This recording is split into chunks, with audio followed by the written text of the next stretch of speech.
Halo guys, balik lagi dengan saya Resmawati yang dimana di sini saya akan menjelaskan materi tentang perkembangan manusia menurut Al-Quran dan Al-Hadis. Bahwasanya terdapat dalam hadis Bukhari, yakni yang artinya seorang bayi itu tidak dilahirkan ke dunia ini melainkan berada dalam keadaan suci ataupun fitrah. Kemudian kedua orang tuanya lah yang akan membuatnya menjadi bagian Nasrani, Yahudi maupun Majusi, ayat Bukhari.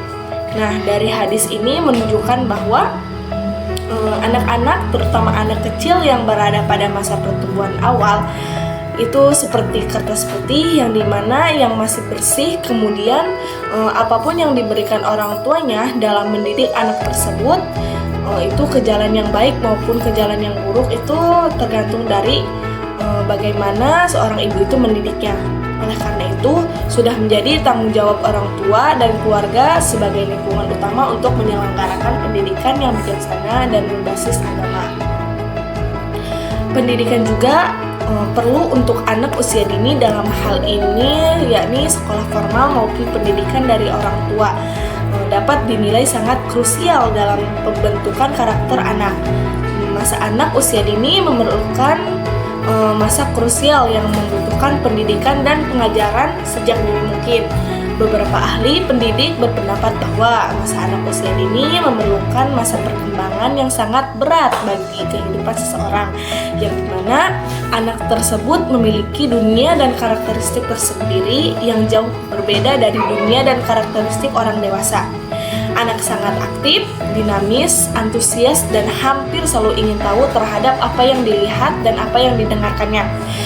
Seolah-olah tak pernah berhenti untuk belajar mengetahui hal-hal yang baru. Menurut Islam, pendidikan anak dimulai sejak anak dalam kandungannya. Contohnya, seorang ibu yang sedang hamil disarankan untuk banyak membaca Al-Quran dan murotal, maupun ibu yang sudah mempunyai anak. Hal ini akan mempengaruhi karakter anak ketika ia dewasa nanti.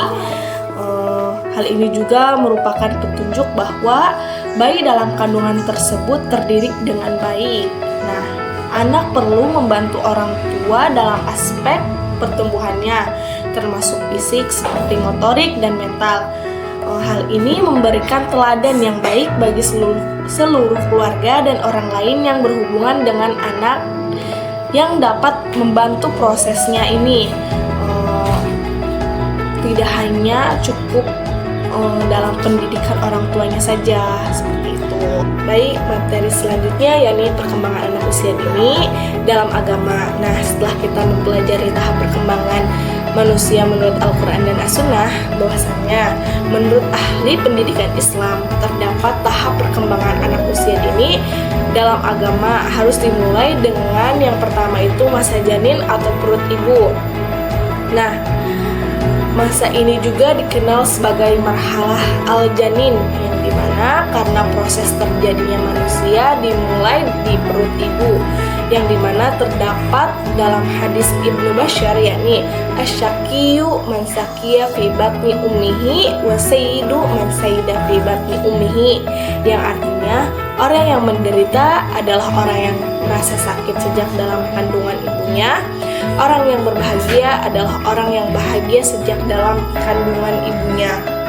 Nah, dari kasus ini, orang tua harus bertanggung jawab atas pengasuhan janin, memberikan gizi kepada istri dan janinnya, serta memenuhi kebutuhan dan kenyamanan bagi rohnya ini.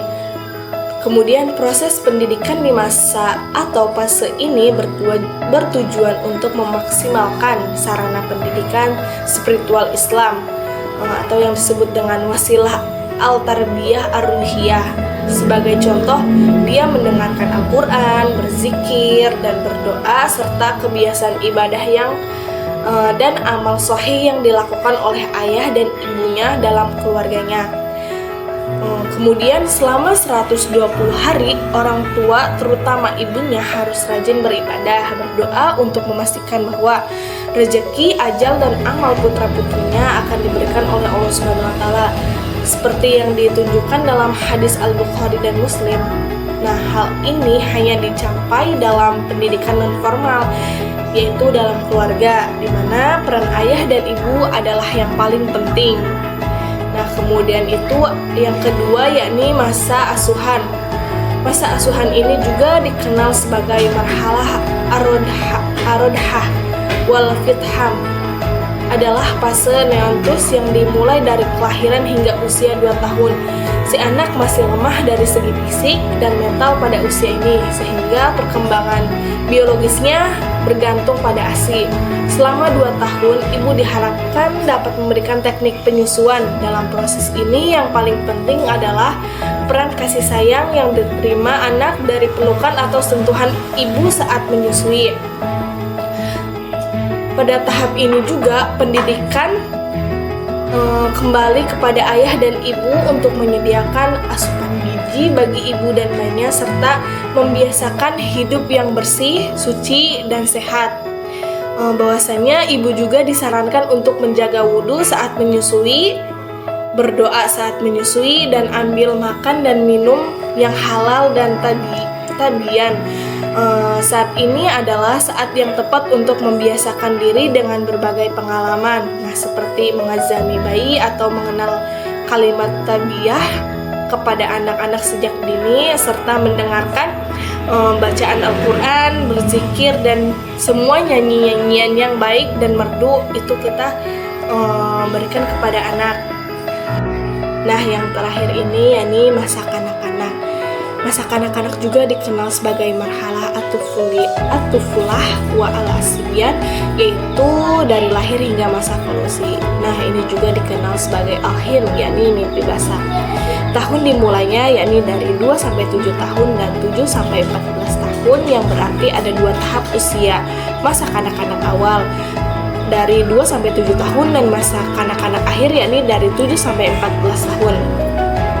Pada tahap ini bahwa anak-anak harus dilatih dan dibiasakan dengan aktivitas yang baik. Di titik ini anak-anak juga sudah mulai pubertas dan mampu membedakan moralitas. Nah, langkah selanjutnya adalah orang tua dan orang tua lainnya harus mendidik anak dengan memberikan keteladanan dan menanamkan adab dan akhlak Islami agar kedepannya menjadi anak yang lebih baik lagi. Oke. Setelah tadi dibahas mengenai perkembangan anak dalam hadis dan juga perkembangan anak khususnya dalam agama, selanjutnya kita memasuki materi perkembangan moral dan akhlak anak usia dini. Nah, perkembangan moral anak usia dini itu sangat bermacam-macam yang bisa mempengaruhi perkembangan akhlak dan moral pada anak usia dini gitu ya. Karena dalam makalah kita ada tiga aliran yang menyatakan bahwasannya inilah yang membentuk akhlak dan juga moral seorang anak usia dini gitu ya. Yang pertama itu ada aliran nativisme. Aliran nativisme ini aliran yang mengatakan bahwasannya akhlak dan moral itu ada dalam diri seorang, ada dalam diri tiap-tiap orang gitu ya. Jadi bawaan gen itulah aliran nativisme itu mengakui seperti itu. Selanjutnya yang kedua ada aliran empirisme. Aliran empirisme ini mengatakan berpendapat bahwasannya akhlak dan moral seorang anak usia dini itu terpengaruhi oleh faktor eksternal. Apa faktor eksternal itu? Seperti lingkungan sosial, pendidikan, dan teman bergaulnya, itu yang bisa mempengaruhi perkembangan dan juga membentuknya akhlak dan moral setiap orang, khususnya pada anak usia dini gitu ya.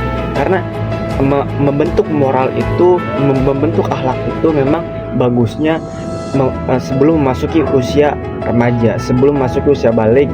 Nah, disitulah pembentukan akhlak dan moral itu harus dilakukan pada usia segitu. Tidak bisa dilakukan ketika sudah menginjak dewasa ataupun remaja. Itu memang bisa untuk mengembangkan atau mungkin merubah moral dan akhlak setiap orang, tapi kemungkinan akan lebih sulit ketimbang kita menanamkan akhlak dan moral itu sejak usia dini gitu.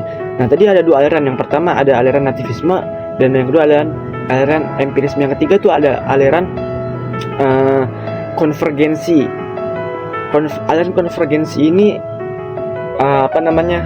berlawanan dengan aliran bukan berlawanan ya, lawan dari aliran empirisme. Jadi aliran empirisme itu mengatakan bahwa terbentuknya akhlak dan moral itu terjadi karena faktor eksternal. Tapi kalau aliran konvergensi ini mengatakan bahwasannya terbentuknya akhlak dan berkembangnya akhlak dan moral seorang anak usia dini itu terjadi karena faktor internal. Apa faktor internal itu? Seperti akal pikirannya dan juga bawaan dari lahirnya, bawaan dari orang tuanya, itu yang menyebabkan yang menyebabkan terjadinya perkembangan dan juga pembentukan akhlak dan moral setiap orang, khususnya pada anak usia dini gitu ya. Nah, pada makalah kami juga dibahaskan ada beberapa kegagalan seorang pendidik atau tenaga pendidik ya, entah itu orang tua ataupun seorang guru, kesalahan-kesalahan dalam membentuk akhlak dan moral seorang anak usia dini gitu ya. Kayak yang pertama itu terkadang kurang mewujudkan kasih sayang. Nah, kadang orang tua yang selalu sibuk untuk bekerja itu sangat sulit untuk menunjukkan kasih sayang. Memang kasih sayang yang dilakukan oleh orang tua yang seperti itu kadang hanya bersifat materi dikasih fasilitas ini dan itu, tapi nyatanya kasih sayang yang dibutuhkan oleh anak terhadap orang tua itu bukan itu. Lebih dari itu kasih orang tua yang diharapkan oleh seorang anak. Dan yang kedua ada kurang meluangkan waktu yang cukup. Nah, karena tadi sibuknya bekerja orang tua atau tenaga pendidik yang lain, khususnya orang tua gitu ya, karena kan sering bertemunya dengan orang tua anak usia dini itu yang mempengaruhi lambatnya berkembang akhlak dan moral usia dini. Kurangnya waktu komunikasi, kurangnya waktu bermain dengan anak, itu yang menyebabkan anak jadi lambat untuk berkembang pada akhlak dan moralnya. Terus yang ketiga ada bersikap kasar secara verbal. Nah, benar sudah meluangkan waktu, sudah melibatkan kasih sayang, tapi melakukan perilaku kasar secara verbal. Memang tidak memukul, hanya verbal doang. Tapi itu yang menyebabkan terhambat perkembangan seorang anak itu jadi terhambat. Jadi karena anak itu meniru ya, apalagi anak usia dini itu biasanya senang meniru orang tuanya. Khawatir anak usia dini ini menggunakan gaya bicara orang tua yang tadi kasar secara verbal itu terhadap teman-temannya, terhadap lingkungan sekitar, terhadap bergaulnya dia dari sekolah, teman mainnya. Itulah yang menyebabkan akhirnya anak terciptanya akhlak dan moral yang negatif gitu. Oke, selanjutnya lanjut kepada materi dalil-dalil Al-Quran tentang perkembangan anak usia dini. Baiklah, untuk materi yang terakhir yaitu dalil Al-Quran tentang perkembangan anak usia dini. Stimulasi anak sejak lahir hingga usia 6 tahun adalah bagian dari pendidikan anak usia dini. Ini dilakukan dengan memberi anak dorongan yang membantu pertumbuhan dan perkembangan mereka, menyediakan mereka untuk pendidikan lanjutan. Semua hukum Islam bersumber dari dalil nakliyah dan akliyah. Allah berkata tentang pendidikan anak usia dini dalam surah An-Nahl ayat 78, yakni A'udzu billahi minasyaitonir rajim. Bismillahirrahmanirrahim. Wallahu akhrajakum min butuni ummahatikum la ta'lamuna syai'an wa ja'ala lakumus sam'a wal absara wal af'idah la'allakum tashkurun. Shadaqallahul azim. Yang artinya, dan Allah mengeluarkan kamu dari perut ibumu dalam keadaan tidak mengetahui sesuatu pun, dan Dia memberimu pendengaran, penglihatan, dan hati nurani agar kamu bersyukur. Quran Surah An-Nahl ayat 78. Ayat tersebut menunjukkan bahwa anak lahir lemah dan bodoh, namun Allah memberinya hati nurani, penglihatan dan pendengaran. Hal ini membantu individu membedakan keuntungan dari risiko. Seseorang belajar indera dan kemampuan secara bertahap. Kemampuan pendengaran, penglihatan, dan akal seseorang akan bertambah seiringnya bertambah usia hingga mereka menjadi matang dan dewasa. Anak-anak yang memiliki kemampuan pendengaran, penglihatan, dan hati nurani ini akan memperoleh berbagai pengaruh dan pelajaran dari lingkungan sekitar mereka saat mereka tumbuh. Sekian dari kami. Wassalamualaikum warahmatullahi wabarakatuh.